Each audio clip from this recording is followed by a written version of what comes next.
Para pengurus takmir Masjid An-Nur PJP Paiton ingkang kula hormati sedaya jamaah yang dimuliakan oleh Allah, bersyukur kepada Allah Subhanahu wa taala selepas maghrib ini kita masih diberi fadl yang besar berupa kesehatan, sehat lahir, sehat batin. Maka dari itu wajib kita bersyukur biqaulina alhamdulillahirabbil alamin. Salawat salam mudah-mudahan senantiasa terlimpah keharibaan Kanjeng Nabi Muhammad sallallahu alaihi wasallam, dengan harapan mudah-mudahan kita semua yang hadir ini juga keluarga kita senantiasa diberi kemampuan oleh Allah untuk mengeterapkan sunnah-sunnah Kanjeng Nabi Muhammad sallallahu alaihi wasallam, sunnah-sunnah para sahabatnya, bisa mempraktikkan apa yang dituntunkan oleh para ulama min yaumina hada ila yaumil qiyamah. Amin ya rabbal alamin. Para jamaah yang dimuliakan oleh Allah Subhanahu wa taala, mari kita tawasul pada para kekasih-kekasih Allah min awalim ila akhirim, min Rasulullah sallallahu alaihi wasallam wa ashabihi wa tabi'ihi wa tabi'at tabi'in wa man tabi'ahum bi ihsanin ila yaumiddin. Al-Fatihah.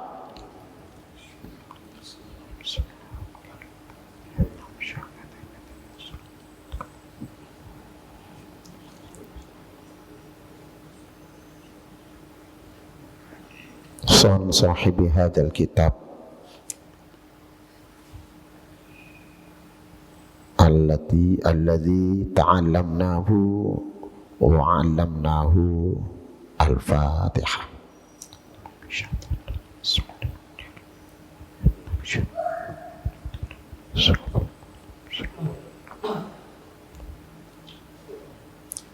Bismillahirrahmanirrahim. Wa akhrajana ngetokake hati sapa Ahmadu Imam Ahmad radhiyallahu ta'ala anhu wal Hakim lan Imam Hakim radhiyallahu ta'ala anhu ngetokake hadis an Abi Hurairah radhiyallahu ta'ala anhu saking sahabat Abu Hurairah radhiyallahu an. Qala dawu sapa Abu Hurairah, qala andika sinten Rasulullah sallallahu alaihi wasallam, Kanjeng Nabi pernah dawuh begini, jaddidu imanakum.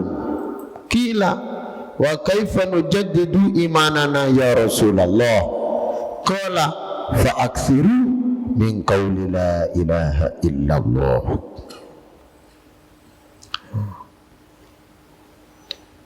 Rasulullah dawuh, jaddidu imanakum. Jadi itu nganyar-nganyarno sapa sira imanakum, iman sira kabeh, perbaiki, perbaharui servis imanmu.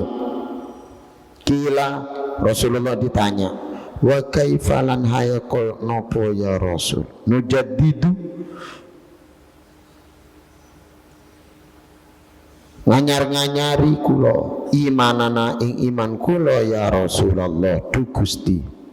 Kala moko jawab sinten Kanjeng Nabi, fa aksiru moko ngake-ngakeno sapa sira min qouli la ilaha illallah, sing maca la ilaha illallah.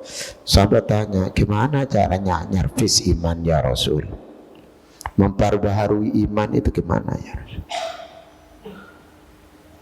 Dijawab sama Rasul, fa'aksiru min qawli la ilaha illallah, perbanyak membaca la ilaha illallah.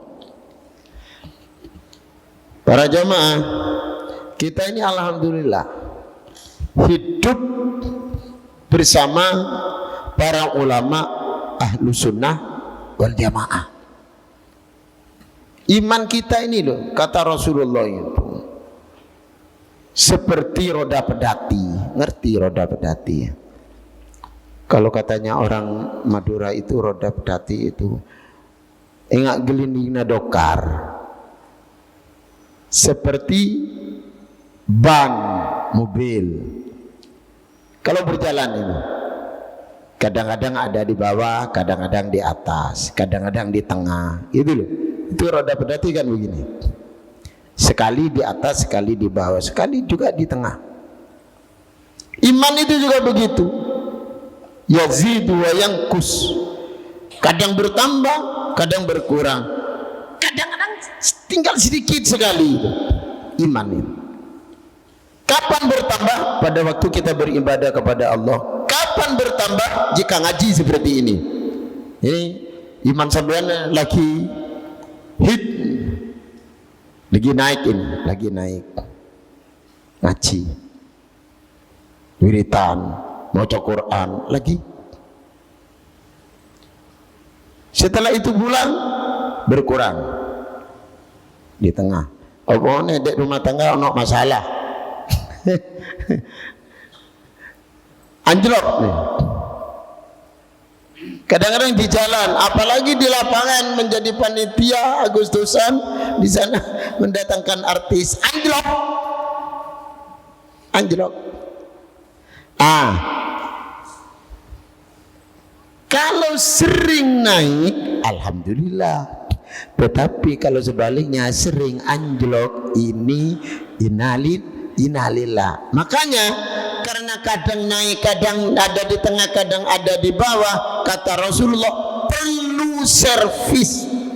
Perlu servis. Servisnya dengan memperbanyak membaca la ilaha illallah. Ini untung kita ada di tengah-tengah ulama ahlu sunnah wal jamaah, angger mari sholat dibimbing. Kalau saya kan karena susu ini terburu-buru harus baca kitab yang waktunya sangat terbatas, sehingga baca la ilaha illallah 3 kali. Diperbanyak sendiri. Makanya di kalangan ahlu sunnah wal jamaah an-nahdiyah ada orang meninggal dunia, ada orang tahlil, moto menaik la ilaha illallah, la ilaha illallah. Nyervis iman. Nyervis iman. Ada majelis taklim, ada majelis sholawatan, ada istighosahan, baca tahlil la ilaha illallah, la ilaha illallah, la ilaha illallah. Nyervis iman. Nah, ini penting. Makanya kita, keluarga kita, anak-anak kita, supaya imannya itu senantiasa diperbaharui setiap saat, ya membaca la ilaha illallah. Kalau bukan di lingkungan ahlu sunnah wal jamaah, angel, mari sholat, yuk ya ini imami wiritan sampai selesai, sampai membaca la ilaha illallah sampai 100, dak muni makmume buyar. Tetapi di kalangan kita ahlussunnah wal jamaah, alhamdulillah, setiap imam ahlussunnah wal jamaah ngimami pasti setelah sholat akan menuntun makmumnya membaca la ilaha illallah. Jangan ditinggalkan. Karena nyervis iman pun. Ada hadis berikutnya. Wasyaikhani lan ngetokake hadis sapa asy-syaikhani Imam Bukhari lan Imam Muslim nya sahih an Utsmana saking sahabat Utsman bin Malikin putra jalere sahabat Malik. Hadisnya berupa innallaha qad harrama 'alan nari man qala la ilaha illallah yabtaghi bidzalik wajhallah.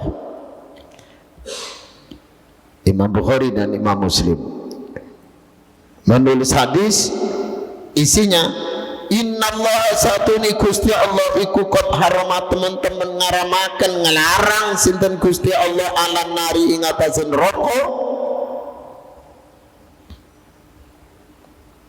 ngelarang ngaramaken man ing wong kala kang maca sapa wong la ilaha illallah ing kalimat la ilaha illallah yabtaghi kang ngarep-ngarep sapa wong sing maca bidzalika kalawan maca la ilaha illallah wajhallah ing ridhone Gusti Allah lillahi taala. Insyaallah orang yang membaca la ilaha illallah tidak ada yang karena apa-apa, semuanya karena Allah. Kita paling karena Allah itu seperti karena ingin ampunan Allah, itu karena Allah. Karena Allah itu seperti apa? Karena Allah ingin ridhonya Allah. Karena Allah itu apa? Karena ingin pahala dari Allah. Karena Allah itu apa? Karena ingin dipermudah masuk surganya Allah. Sebab ada hadis lain, miftahul jannah la ilaha illallah. Kunci pembuka pintu surga itu adalah la ilaha illallah. Sapa wis pokoknya bisa membaca la ilaha illallah pada waktu hidupnya, itu berarti sudah pegang kunci pintunya surga. Mudah-mudahan kita semua amin ya rabbal alamin. Haram neraka menyentuh orang yang pernah membaca la ilaha illallah. Saya sering mengatakan, saya baca di kitab Syu'abul Iman, namanya kitabnya Qomi Ut-Tughyan, isi 70 cabang iman. Yang pertama itu membaca la ilaha illallah. Jadi cabang iman yang pertama dari 70 cabang sampai ranting-rantingnya iman itu, yang paling utama adalah membaca la ilaha illallah. Diterangkan dalam kitab itu, kalau kita mau lewat siratal mustaqim, ada orang penuh dengan dosa, penuh dengan maksiat, lahiriahnya sudah bergelimang dengan dosa, tapi dia punya dalam hatinya itu la ilaha illallah satu. Setelah kawin baca syahadat, kemudian pernah membaca la ilaha illallah satu kali karena pernah pergi ke lapangan. Pas ke lapangan dikira di sana itu ada joget, ternyata pengajian. Kiainya itu Habib. Kemudian biasanya Habib itu kalau menuntun itu la ilaha illallah. Wong sing niate pertama itu dulu orkes, kok ternyata pengajian di kono, di ngajak, tidak sengaja dia itu membaca la ilaha illallah. Sekali itu aja pernah membaca karena keliru. Arti maksiat, ternyata di sana itu ada pengajian. Dituntun membaca la ilaha illallah, satu kali membaca la ilaha illallah dia itu dibawa sampai mati, dibawa sampai mati sampai kiamat. Ya sebisa ikut tok wis. Catatannya dia itu orang Islam, pernah membaca syahadat. Jadi pondok syahadat dulu, kemudian ibadahnya la ilaha illallah. Masuk siratul mustaqim. Di siratul mustaqim ini ada kanan kiri dijaga oleh malaikat. Malaikat itu serempak mengatakan atofi nara jahannam binuri la ilaha illallah fi qalbika.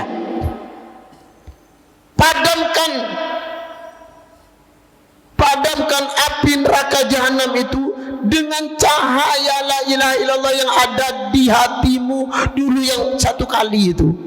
Oh. Padam, Pak. Padam ini api neraka jahanam itu. Ini didukung dengan ini hadis sahih ini. Sungguh Allah mengharamkan neraka, menyentuh aja itu diharamkan. Sebab kalau disentuh api neraka, Pak, sekarang disentuh itu tutup mengkobong, Pak, meleleh, Mas, meleleh.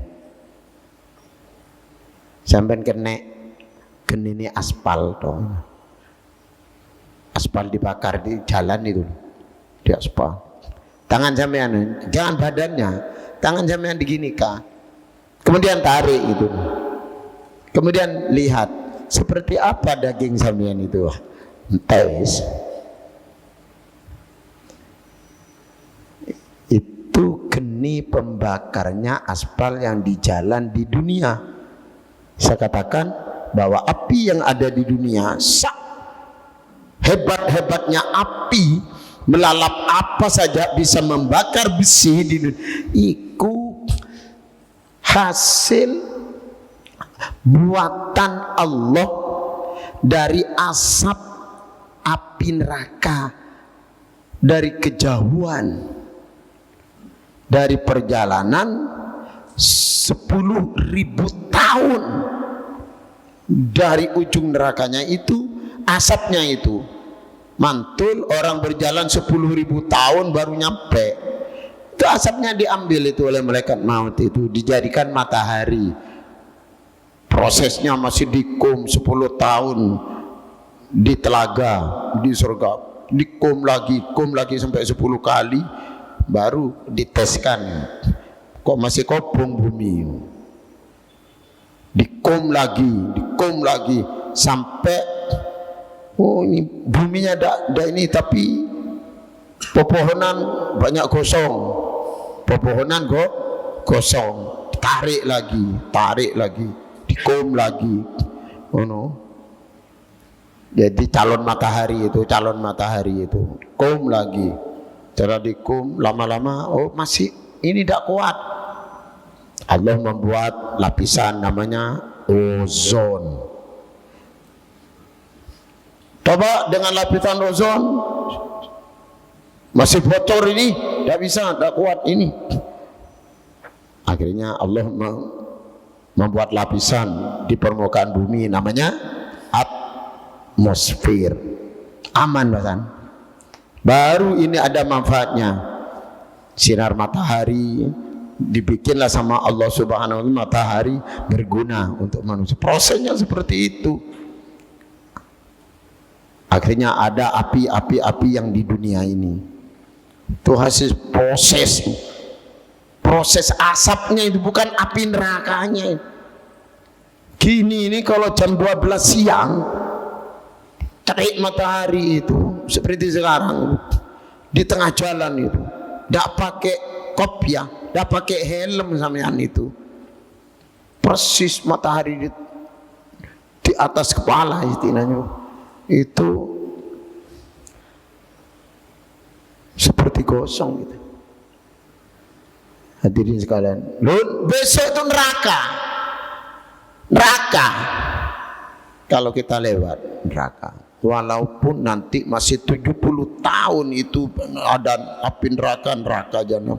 Itu kalau menjatuhkan barang itu, manusia mau jatuh itu 70.000 tahun mau nyampe, tapi panasnya itu sudah nyampe, panas. Bagi orang yang sudah membaca la ilaha illallah, haram api neraka itu menyentuh. Haram. Oh no. Makanya katanya Gus Bahaim, saya ketawa saja Gus Bahaim menerangkan, loh, maca la ilaha illallah itu menjadikan orang yang kafir itu satu kali itu menjadi muslim kok. Syahadu an la ilaha illallah, syahadu anna Muhammadar Rasulullah. Membaca la ilaha illallah, kok ada sebagian orang itu membaca la ilaha illallah menjadi kafir, menjadi syirik, menjadi bid'ah, menjadi keliru. Itu kalau katanya teman-teman yang sekarang anak-anak SMP, SMA itu gak bahaya tah. Keterangan itu gak bahaya tah kalau begitu. Makanya yang sering membaca la ilaha illallah Wa Ibnu Asakir an Aliin radhiyallahu taala anhu. Ibnu Asakir juga meriwayatkan hadis anin Nabi Muhammad sallallahu alaihi wasallam, hadatsani Jibril qala yaqul Allah taala yaqulullah taala. Malaikat Jibril itu dawuh sama Kanjeng Nabi. Kanjeng Nabi, Allah itu pernah dawuh begini, la ilaha illallah utawi lafaz la ilaha illallah iku hisni penteng ingsun. Faman moko utawi sapane wong iku dakhala manjing sapa wong hu ing penteng ingsun, aminah pasti aman min azabi saking siksa ingsun. Ini jamaah penting sekali ini untuk menolak bencana-bencana di dunia. Kata Allah, la ilaha illallah itu benteng yang aku ciptakan, benteng yang aku ciptakan untuk manusia. Maka manusia siapa saja yang membaca la ilaha illallah, siapa saja berarti itu masuk ke bentengku. Siapa yang masuk ke bentengku pasti aman dari siksaku, pasti aman dari bencanaku, pasti aman dari adabku di dunia apalagi di akhirat. Loh, jadi kalau Indonesia ini ingin aman dari adabnya Allah, perbanyak sudah kumpulan-kumpulan yang membaca la ilaha illallah. Jangan sampai masjid itu ditempati sholat, mari assalamualaikum warahmatullah, assalamualaikum warahmatullah, tak ada sama sekali, tak terdengar sama sekali dari dalam masjid atau apalagi dari luar masjid kalimat la ilaha illallah. Diancam itu dinteni di suara la ilaha illallah kau padahal di masjid. Nek wis masjid iku ndak muni belas la ilaha illallah apa menek di warung-warung tambah ada masjid sepi. Makanya Indonesia ini barokah oleh Allah Subhanahu wa taala itu masih diturunkan dari langit. Barokah ini masih dikeluarkan oleh Allah dari bumi. Dari bumi. Karena di Indonesia ini mayoritas umat Islamnya masih mau membunyikan, mendengungkan, menyuarakan la ilaha illallah di mana-mana. Pondok-pondok pesantren. Oke, yang bukan pondok pesantren Ahlus Sunnah wal Jamaah sepi, silakan. Silakan. Tetapi berapa puluh juta pondok pesantren di Indonesia yang setiap maghrib, setiap isya, setiap subuh, setiap zuhur, setiap asar, 5 waktu ini rame di dalam masjidnya sampai terdengar di luar masjidnya, bahkan sampai terdengar dari luar pondok pesantren bacaan la ilaha illallah dengan bermacam-macam versi dan gaya. Ono sing la ilaha illallah terus seperti itu, ada yang la ilaha illallah, la ilaha illallah, ada yang sampai bergerak-gerak. Itu gayanya masing-masing. Kita tidak bahas masalah itu, gaya-gayanya. Yang jelas bacaan la ilaha illallah ini yang meredam adab di Indonesia ini, meredam adab dari Allah turun. Ini Semeru itu gak apa-apa Semeru, tapi itu kan tidak seluruh gunung Semeru kemudian hancur luluh, enggak kan? Kan cuma itu angop aja itu, angop dok, angop ya koyo ngono, kan seuntung angop. Kenapa? Di sekitar Semeru itu masih banyak orang-orang Nahdlatul Ulama, kiai-kiai, habaib yang aktif setiap malam bahkan setiap 5 waktu membaca la ilaha illallah. Coba ganti kabeh itu ulama di sekitar Semeru itu, Pronojiwo, dan sekitarnya itu. Gak ada lagi sudah 5 waktu berbunyi la ilaha illallah, meneng-menengan kabeh ya maca di hati semua. Dak isin Semeru itu untuk muntah. Isin tutuk angop menek wis. Waing nek waing entek kabeh. Dari sekalian yang dimuliakan oleh Allah, ini manfaat la ilaha illallah.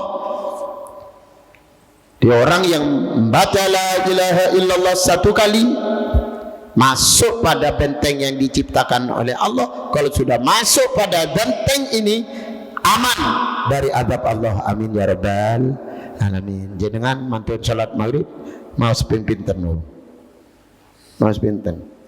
Kulo sing maca ping 3, sampean maca pun ndak, kulo kan mboten ngabsen. Kan mboten ngabsen kulo. Abah Yasin itu apa maca ping 3 apa ya telat kan, kalau mboten ngabsen. Mboten ngabsen. Nek maca berarti masuk benteng yang diciptakan oleh Allah. Aman. Aman. Nek rumangsa mau ku ndak maca, aku tepake maca, kok ndak ngetutno saiki maca. Ndak telat. Nah, tak maca kah tak maca? Maca. Moga sareng-sareng la ilaha illallah. Moga la ilaha illallah, la ilaha illallah, la ilaha illallah. Bahkan kalau ada hadis sahih, siapa yang membaca la ilaha illallah wa maddaha, kemudian dipanjangkan, itu gaya itu ulama-ulama Ahlussunnah wal Jamaah, habaib, la ilaha illallah, itu gaya. Ada hadis sahihnya, ada hadis sahihnya. Di awal kitab hadis, syarah hadis Lubabul Hadis, nama kitabnya itu Tangkihul Qaul. Ini pertama membahas fadilah la ilaha illallah. Siapa yang membaca la ilaha illallah maddaha dan kemudian dipanjangkan, dan dipanjangkan ini banyak penafsiran. Ada ulama yang mengatakan dalam menafsirkan hadis ini, panjang itu begini maksudnya, la ilaha illallah. Berapa gerakan tangan saya ini? 5. Nah ini penting ini, panjangnya ini, la ilaha illallah. Berapa ini? 14 huruf. Maka 1 kali membaca dengan panjang itu huttah, dihapus 40,000 minal kabair. Andai kata orang itu punya dosa besar sampai 40,000 dihapus oleh Allah Subhanahu wa ta'ala. Ditanya Rasulullah oleh sahabat itu suka tanya seperti sampean mau tanya itu kalau dikasih kesempatan. Ya Rasulullah, kalau tidak punya dosa sebanyak itu ya Rasulullah, wafira ahluhu, dosa keluarganya di rumahnya itu, keluarga itu, bapak, ibu, kakek, nenek umpamanya, di rumah itu yang ada itu anak-anaknya diampuni oleh Allah. Sudah ada semua itu. Kau semoto la ilaha illallah, kau semoto bagaimana ya Rasul? Dosanya sendiri sudah dihapus oleh Allah, dosa keluarganya sudah dihapus oleh Allah. Baca ya Rasulullah, dosa tetangganya kanan kiri, padahal tetangganya kanan kiri tidur ngorok, sampean sing maca la ilaha illallah dipanjangkan tonggo-tonggo melok. Hadirin sekalian, ini kemurahan Allah Subhanahu wa taala. Ojo ditentang. Wah, kok terangan tekan di maca kitab. Ngaji kitab. Paling tidak malam Rebo ngaji yo. Nah, paling tidak ngaji malam Rebo, cek krungu keterangan kayak ngene iki. Ini ada kitabnya. Jadi kalau dosanya sendiri sudah habis, si baca terus la ilaha illallah, tetangganya kena. Tetangganya walaupun tidak ikut baca, apalagi bisa bersama-sama. Berapa tetangga itu nanti. Ini hadirin, ini yang membuat barokah dari Allah turun. Bukan hanya pada yang membaca, tetapi pada tetangga masyarakat yang tidak ikut membaca juga mendapatkan barokah dari Allah, terutama barokah ampunan dari Allah Subhanahu wa taala. Pun. Paham? Kita nanti paham nggih? Terus banyak ini penting. Wa Tabrani, Imam Tabrani ngetokake hadis ana Abi Darda, saking Abi Darda radhiyallahu taala, sahabat Abi Darda. Laisa, hadisnya begini, laisa ora ono min abdin saking kaula yaqulu kang maca sapa kaula la ilaha illallah ing kalimat la ilaha illallah mi'ata marratin ing 100 ambalan illa ba'athahu angin bangkitaken hu ing wong Allah sinten Gusti Allah yaumal kiamat ing dalem dina kiamat wa wajhu ale wajahe wong sing maca iku kal qamari kaya rembulan Lailatul Badri tanggal 14.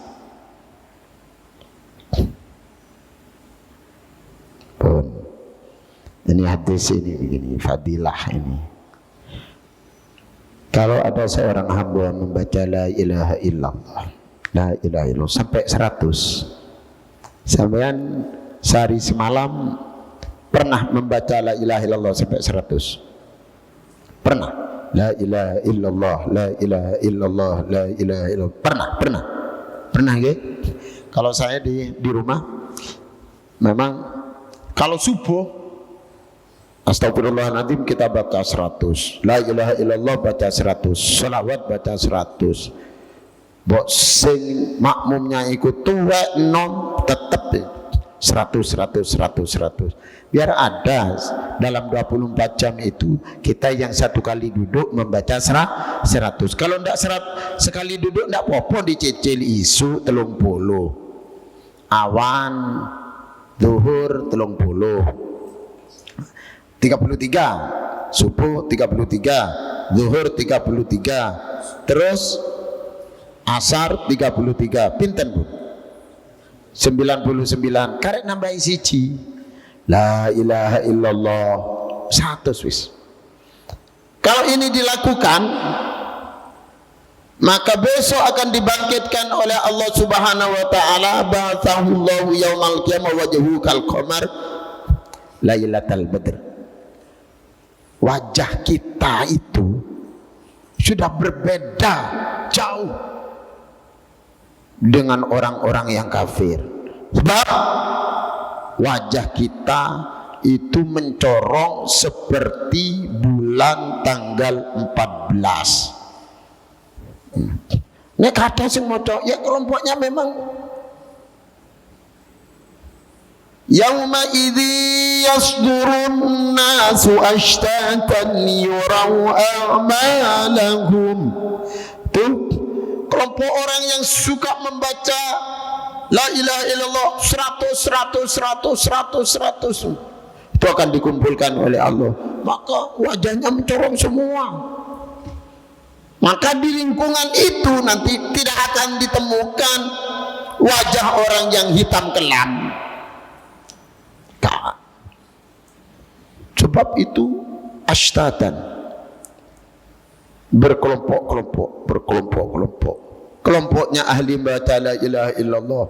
Kalau baca Quran, baca la ilaha illallah, yang dikumpulkan nanti semuanya itu, semuanya akan mendapat nikmat dari Allah Subhanahu wa ta'ala, pastinya terlepas dari ancaman api neraka. Di yaumil mahsyar sudah ketemu, baru bangkit itu loh, baru dibangkitkan itu dari alam kubur itu, baru dibangkitkan, sudah langsung digiring.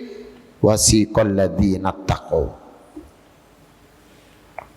digiring semua, ahli khatmil Quran, hafizul Quran, ahli sedekah. Nah niki mugi-mugi niki, mugi-mugi kula kawula panjenengan nih sing seger, sing ngantuk, sing wis keturun mugi-mugi ini satu kelompok besok bersama Allah Subhanahu wa ta'ala ini min ahli la ilaha illallah, termasuk golongan orang yang suka membaca la ilaha illallah. Bangkit dari kubur kita dikumpulkan oleh Allah bersama keluarga kita, jamaah-jamaah kita yang sama-sama senang membaca la ilaha illallah. Wa wajhuhum kal qamar, wajahnya semuanya mencorong seperti rembulan. Amin ya rabbal. Ini penting seperti ini. Sehingga kumpul ya cari wis.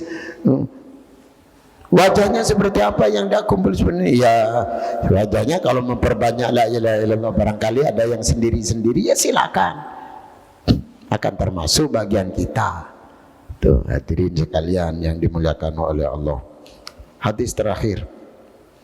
Tuh, soal kuwata nih, soal kata sing terakhir aja. Ini penting. Wa Abu Ya'la lan utaake hadis sapa Imam Abu Ya'la an Abi Bakrin saking sahabat Abu Bakar radhiyallahu ta'ala anhu. Tak terus nusik. Hadisnya berbunyi, alaikum bila ilaha illallah wal istighfari.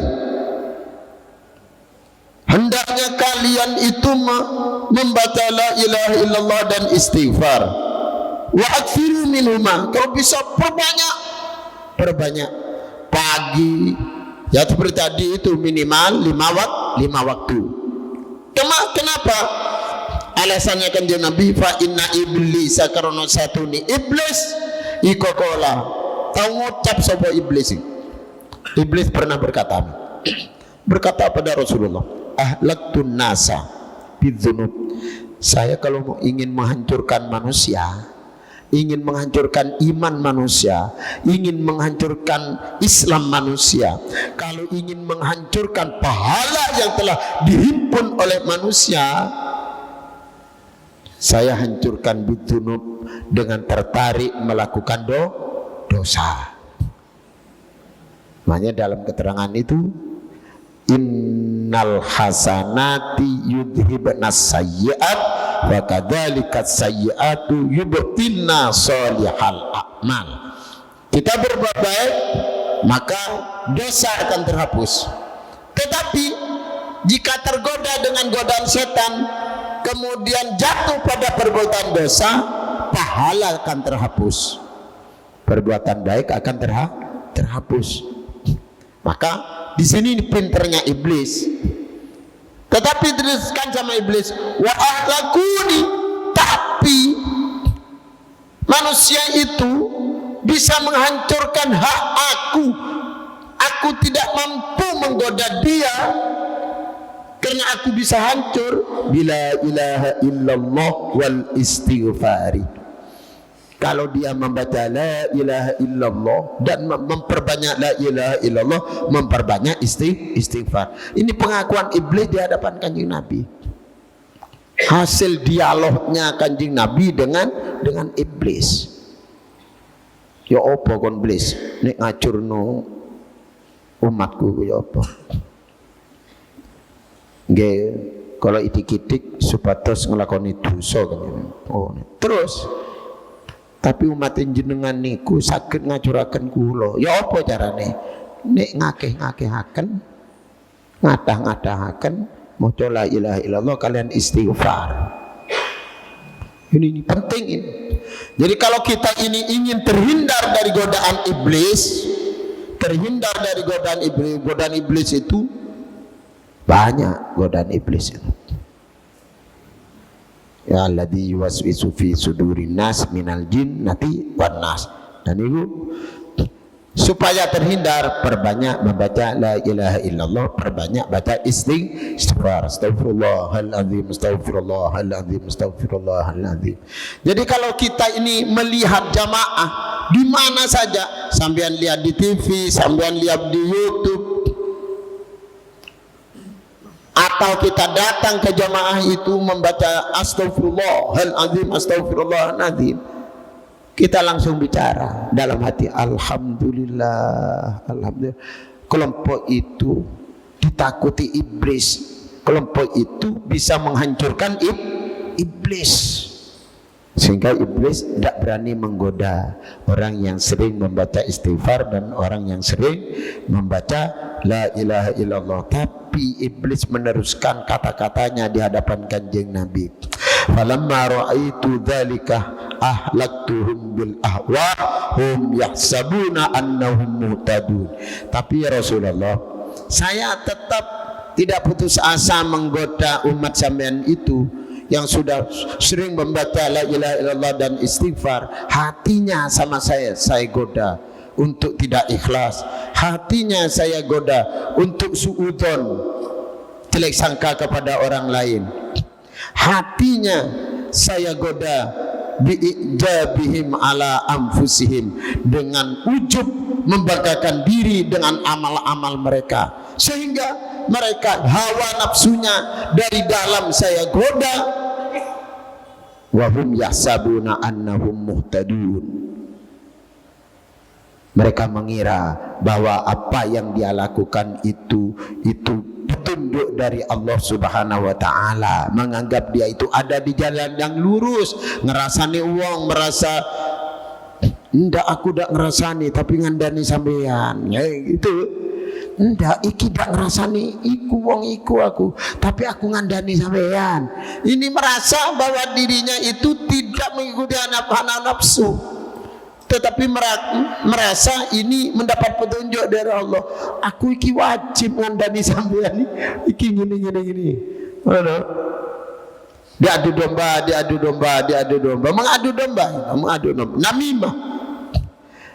Ngomong deh, aku duduk ngadu sampean iki teko ndak, aku ngandani. Sampean iki wong iku ngomong sampean koyo ngene iki. Sepurane yo, aku ndak adu-adu iki, ndak aku. Mek ngandhe sampean, dek sampean hati-hati ya, Pak.